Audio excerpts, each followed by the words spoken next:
Okay, this is part 4 of the kind of the Lyme scam that really started out as a plan for a conference in Clinton, Connecticut, where I talk about scientific validity, how those rules apply to Yale's flagellin, anti-Borrelia flagellin specific method, which is the first patent you see up here.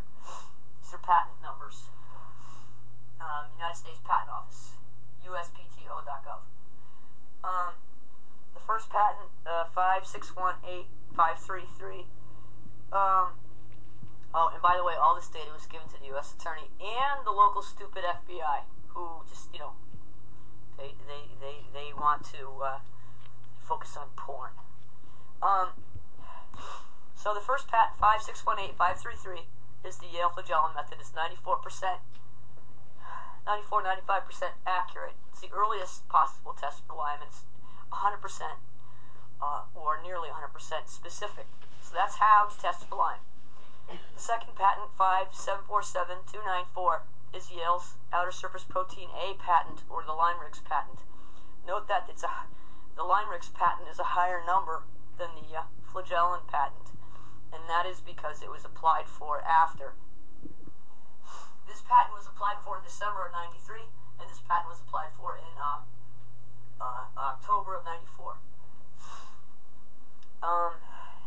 And 4 days after they sent this patent they applied for this patent on October 11th.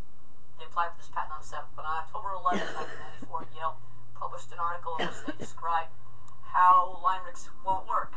And I'll put all this stuff on a separate webpage to go with this video, and I'll clip out the pertinent parts in the patents. Patent 5620862 is owned by Mr. Padula at UConn. In this patent, Padula talks about strain B31, which is the strain that SmithKline used to qualify LymeRix.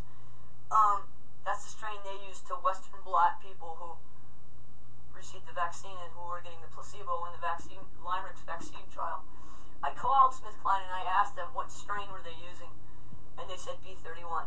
Well, in this patent about B31, Padula mentions that it doesn't express a lot of OSP-C, outer surface protein C, the surface antigen associated with neurotropism, or getting into the brain. So, the scam of all of this, the central racketeering monopoly deal was, Yale University owned the patent for OSP-A. They didn't qualify it with this because they knew that OSP-A didn't work, so they come up with a bogus method that leaves out outer surface protein A and B. That was like Steer's idea. That's when he went to Germany.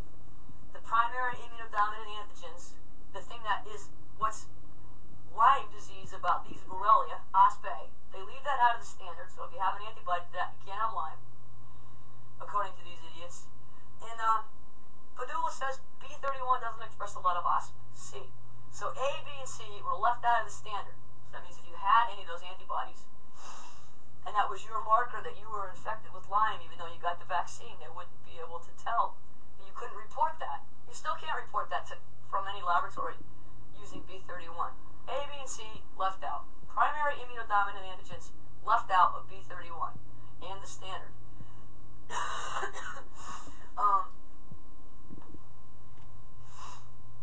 The monopoly was, well, I'll get to that, that's down here. But anyway, so I was talking to SmithKline, and they told me that they sold their testing to Quest, Q-U-E-S-T. So now Quest uses strain B31. So no one should have Western blotting done with Quest Laboratories, because it's all fraudulent. U.S. patent number 6719983 is the patent in which Alan Barber discusses the immune system being nearly completely overwhelmed because A, you could be infected with multiple strains of Borrelia. That is, like I said before, it's all Borrelia. This bullshit about you can only have Lyme if it's the one that causes the knee disease. There's a bazillion Borrelia out there. And this guy says you could be infected with multiple strains of Borrelia And they all do antigenic variation, which is why you can never have a vaccine for Lyme, and why you can't rely on the Dearborn method. You have to use specific Magellan antibody test, rendering the immune system overwhelmed. The immune system is overwhelmed by Bieber-Dorfrey infection. And I'll put that on my website. I'll call the page patents or something like that. And the next patent is 6689364 by Denise Huber at Tufts. This is a patent for the new outer surface protein A, which she applied for in 2001, while Lymerix was still on the market, saying that this is a new version of OspA because it doesn't cause the same problems the last one did, while the vaccine was still on the market. And she also says that their new OspA doesn't bind the HLA molecule in question. Remember from video number 2, I think,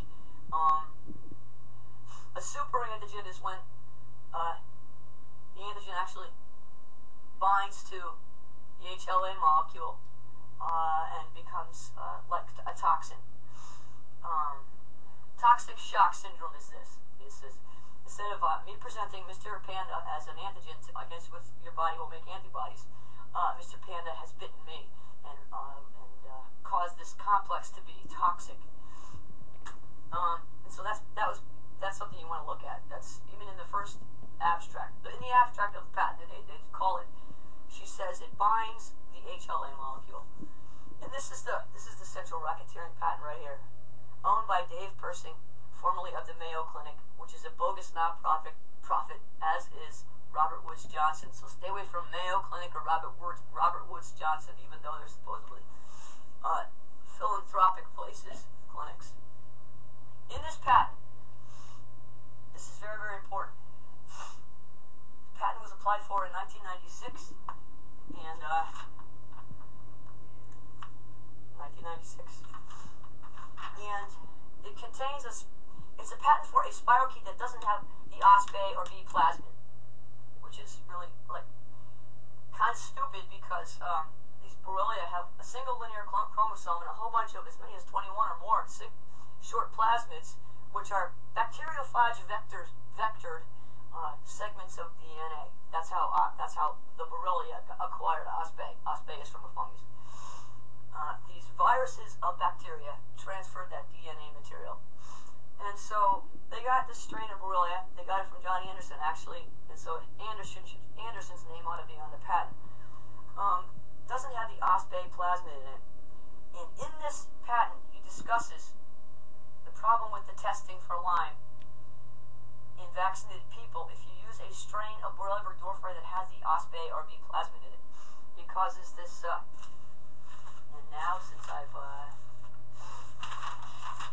done this so many times, this very same video, and kept screwing it up, couldn't find this thing.